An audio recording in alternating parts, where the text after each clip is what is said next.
All right, y'all, we're going to go ahead and dive right into Judges chapter 6 and 7. So the Malanites have been suppressing Gideon and the Israelites for quite some time now, and Gideon is collecting an army of about 32,000 men.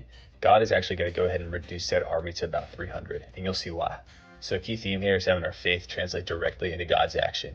And in order for us to do that, we have to surrender. I think we all can relate to this, whether it's with our relationships, our school, our work life. It's having that surrender and allowing room for God's grace to grow and have more power in our lives is what's actually going to lead us to 10 times the success we can even imagine. So Gideon has that army of about 32,000 men. God is going to go ahead and reduce that army to only about 300.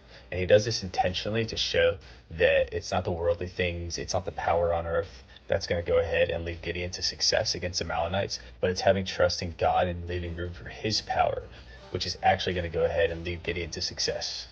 So I can definitely attest to this. I know God constantly reduces my own strength to make room for his glory and his power in my life.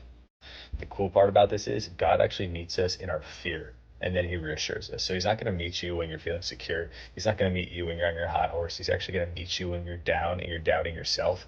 And he's going to say, hey, guess what? This is my job. Stop trying to carry the heavy loads. I'm here to lift you up. I'm here to be that lampshade to your feet. I'm going to walk with you through the valley of death and get you to the other side.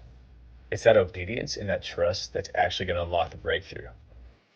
There's actually a theory in psychology called imposter syndrome, where you don't really feel qualified to be in the room you're at or in the position that you're at.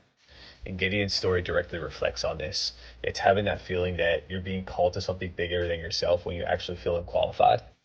Like Gideon literally went into hiding when God called him a mighty warrior. He was like, bro, like that's not me. This actually demonstrates the true beautiful nature of God. He doesn't identify us by who we think we are, but he identifies us by what we're becoming.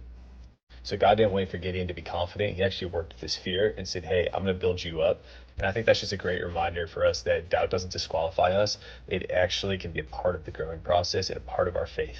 So don't be alarmed when God actually strips away what we rely on, like our comfort, our resources, our control, because what he's doing there is allowing us to trust him even more. The goal isn't self-sufficiency, it's dependence on him.